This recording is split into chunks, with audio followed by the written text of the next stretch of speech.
Good morning, beautiful people. Erica here. I'm out walking my beast, my 120-pound Cane Corso Cato. I didn't really want to go. It's hot, but hey, he's happy, so, you know. But I did have something that I wanted to say. I want to challenge each and every one of you guys to be a free thinker right now. There's a lot of people that watch my channel, and a lot of people that aren't my friends that watch my channel too. And they want the happy stuff. Let's face it, we all want that, right? Life is going to be okay. We got this, guys. Hey, there's truth in that, and there's a huge part of me that lives in that mind space, right? But the other part is, let's use our brains, okay? I'm going to post after this a clip from Tucker Carlson. And before you guys Tucker Carlson, it's not about his politics. It's about what he says in this under-publicized video from C-SPAN.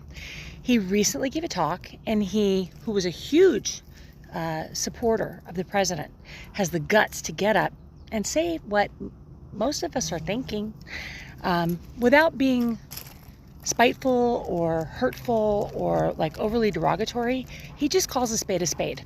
And that's what I'm really challenging you guys to do. The MAGA movement, you guys, MAGA, was not about electing a Republican. Not for me, and not for a lot of people. It was about flipping the switch, you know, changing the turn of the tide. We are a society that is being controlled by outside forces, no doubt about it. Mostly political, and a lot of it is foreign. Carlson basically names names in this video. He talks about what I believe is the truth. And it's not even what I believe is the truth. It is what is easily found in the internet. We can educate ourselves, you guys. We don't have to be victims of the media, but we are. And I get people saying, oh, sister, you're, private messaging me. Keep the faith, Trump, blah. Hey, I believe in Trump still. I do believe that his hands are being tied 100%, and I know why. But the thing is, when you go on a platform and you tell people that you're going to get elected because you're going to have the guts to do something about the shit that's happening, then you better fucking do it. And he's not. He's caving. So this is the thing. We've been referred to in the Bible as sheep. Why is that? Because most of us are. I am sorry, it's true. Most of us will go along with a narrative because it's comfortable. Because it doesn't feel good to be challenged. It doesn't feel good to challenge the things that we have believed in for a long time or that we're told. But honestly, you guys, if we're going to get anywhere in this world, we need people that are going to step outside of that box and use their brains, plain and simple. I would love for the world to be a beautiful, happy, shiny place. And some days it is. But the truth is that the world that is trying to control us and oppress us and, this matrix that's has been built around us is not a happy, shiny place. It's built on control of the masses. And we are part of the masses. And the only way that's ever going to change is if we challenge the status quo. Even if we voted for somebody and we go, you know what? I don't like what you're doing. You're not doing what you said. Guys have the guts to stand up for what you believe in. Case in point, I had friends that were the first people, and I'm not friends with these people anymore, first people to challenge my COVID belief. I didn't want to get the shot. I wasn't going to get the jab. They tried to shame me into getting it. Don't you feel bad for all the grandmothers you're going to infect walking around, la, la, la, la, la. No, I didn't, because I knew. Same thing happened with Trump. We basically are not friends anymore because I voted for Trump. And you know what? I wish them well, and I love them.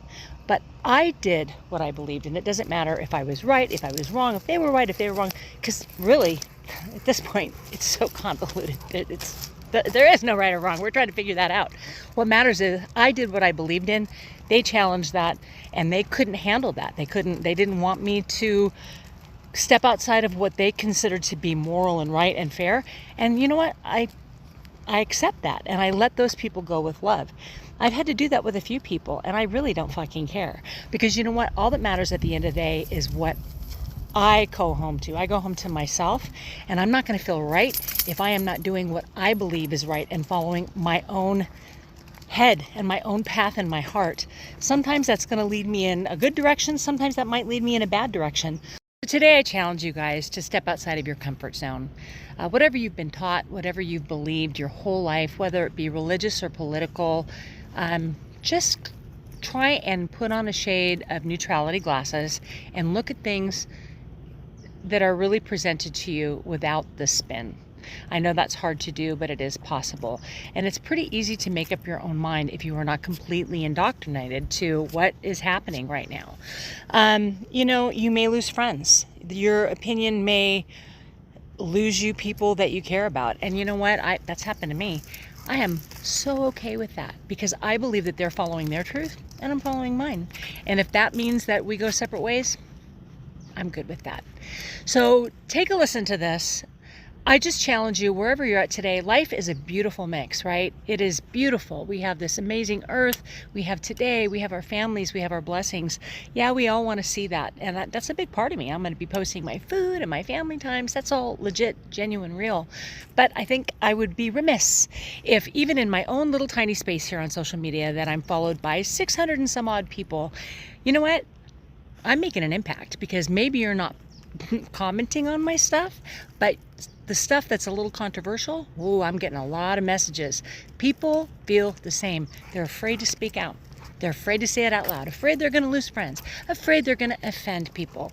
Man, guys, it's only when people are as brave as Tucker Carlson in this video that we're really going to start changing the world. Have a good day. It's extremely obvious. So I noticed everyone's been talking about Epstein tonight, and I want to kind of differ from the crowd a little bit in saying that I watched Ben Shapiro yesterday, and now before you boo me, I thought he made a really solid point. He's like, it happened a long time ago. Who cares? And by the way, we should trust the government and whatever the bureaucrats tell us. And by the way, it's wrong to ask a lot of unauthorized questions. So I just want to go on the record to say I think that's absurd. And it's exactly the kind of thinking that I personally voted against in the last election. In the last election, I spent a lot of the month of October campaigning with and for the president. I voted for the president. I never vote for anybody generally. I know they're always telling you must vote or you can't have an opinion. Oh, shut up. I don't like to vote, but I did vote this time. And I don't like to vote because I don't believe in any of them. And this time I really felt like I know Trump well, I love Trump personally, and what we were looking at was just so awful and totalitarian and stupid. And it wasn't even the arguments that I disagreed with from the Kamala Harris. It's weird to even say her name now. Who was that exactly? It was like a bad dream. But it wasn't even so much the arguments I disagreed with, though I definitely disagreed with the arguments. It was the style of argument that drove me completely bonkers, summarized most crisply by "shut up, racist." Whatever you said, it was "shut up, racist." And it's like, but wait, first of all, I'm not a racist, but that's not even the point. The point is, I just told you what I think. I just asked you an entirely legitimate question, mostly, what the hell are you doing? And rather than answer it, you didn't pay me the respect that you would a human being. You treated me like a slave or an animal by telling me to stop barking. Shut up, racist. And I won't put up with that because I'm not a slave or an animal. I'm an American citizen, an adult man who pays his taxes. So, I ask people questions for a living, and very often I get answers that I don't care for, that I disagree with, that I think are stupid. But at least they're answers. At least the person responding is treating me like a human being with a soul created in the image of the Creator. He's paying me the respect that every human being is due. When you ask a direct question to someone in charge, you are due. That person is morally bound to give you an answer. He's not bound to agree with you, but he's bound to stop and answer your question. And the left never did that. They would dismiss you out of hand. You are not worth listening to. Be quiet. And that's, of course, where the impulse to censorship comes from. It comes from the belief that you don't deserve to speak because you're not fully human. They own you. And that's what I voted against above all. I voted against a million different things that I hated about the last administration. Their insane desire to start pointless wars around the world. Their total unwillingness to protect this country domestically, to protect the people who live here, to protect the territorial integrity of the country, bringing in tens of millions of people illegally, giving them free stuff the second they get here, making a mockery of citizenship. I hated all of that. I hated all of that. But the thing I hated most was their total unwillingness to answer any question about why they were doing what they were doing, because it was just too insulting. And every single time I would just feel like raising the middle finger and screaming obscenities, which is not an adult response, I'll concede, but that's how I felt. And I think that's really at the heart of why the Epstein thing is so distressing. I mean, the guy was some weird sex freak who was abusing girls. We knew that. But the fact that the US government, the one that I voted for, refused to take my question seriously and instead said, case closed, shut up, conspiracy theorist, was too much for me. And I don't think the rest of us should be satisfied with that. And by the way, let me just say really quickly, because I was so mad about it that I think I found out part of what's going on. I think we are going to find out more. And I think the truth, for whatever it's worth, in case you're interested, is that the DOJ didn't release lots of incriminating sex videos with Epstein and his billionaire pals because they don't have them. They don't have them because when the original search warrant was served 2007, I think, possibly 2006, I think 7, it was basically designed to protect Epstein. The search warrant was written in such a way to make sure that the feds never got their hands on the actually incriminating evidence. It's another way of saying the cover-up has been going on since 2007, almost 20 years. And so the real question is not, was Jeffrey Epstein a weirdo who was abusing girls? Yes, we can answer that. The real question is, why was he doing this, on whose behalf, and where did the money come from? And those are the questions that need to be answered. And I think it's entirely fair to ask them. And it's not adequate to say anyone who asked them is somehow desecrating the memory of little girls who died in Texas. Are not going to put up with that answer. I don't care who gives that answer. That is not acceptable.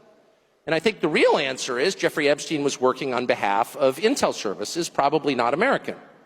And we have every right to ask, on whose behalf was he working? How does a guy go from being a math teacher at the Dalton School in the late 70s with no college degree to having multiple airplanes, a private island, and the largest residential house in Manhattan? Where did all the money come from? And no one has ever gotten to the bottom of that because no one has ever tried. And moreover, it's extremely obvious to anyone who watches that this guy had direct connections to a foreign government. Now, no one's allowed to say that that foreign government is Israel because we have been somehow cowed into thinking that that's naughty. There is nothing wrong with saying that. There is nothing hateful about saying that. There's nothing anti-Semitic about saying that. There's nothing even anti-Israel about saying that. I've spent my entire life pretty much in Washington, where I knew and loved a number of people, including one very close person who worked at CIA. That has never prohibited me from saying, I think the CIA has done some horrible things, murdered a bunch of people, participated in the murder of a sitting U.S. president. It's got a whole trail of crimes. That doesn't make me a disloyal American. It doesn't make me anti-American in any sense. I was born here. My family's been here for hundreds of years. I love this country. That's why I live here. So criticizing the behavior of a government agency does not make you a hater. It makes you a free person. It makes you a citizen. You're allowed to do that because you're not a slave. You're a citizen. And you have a right to expect that your government will not act against your interests, and you have a right to demand that foreign governments not be allowed to act against your interests. That's not creepy. It shouldn't be forbidden. And yet all of us have trained ourselves to believe that you can't say that somehow, that that's like too naughty and forbidden. And the effect of making that off limits has been to create a lot of resentment, and I'll say it, hate online, where people feel like they can't just say, like, what the hell is this? You have the former Israeli prime minister living in your house. You have had all this contact with the foreign government. Were you working on behalf of Mossad? Were you running a blackmail operation on behalf of a foreign government? By the way, every single person in Washington, D.C. thinks that. I've never met anyone who doesn't think that. I don't know any of them that hate Israel, but no one feels they can say that. Why? And I think the longer that we play along with it, the more subterranean and creepy and hateful the conversation actually becomes. So I think it's better just to say it right out loud. Did this happen? And of course, that question has been asked to the government of Israel, and their answer is, we're not going to tell you.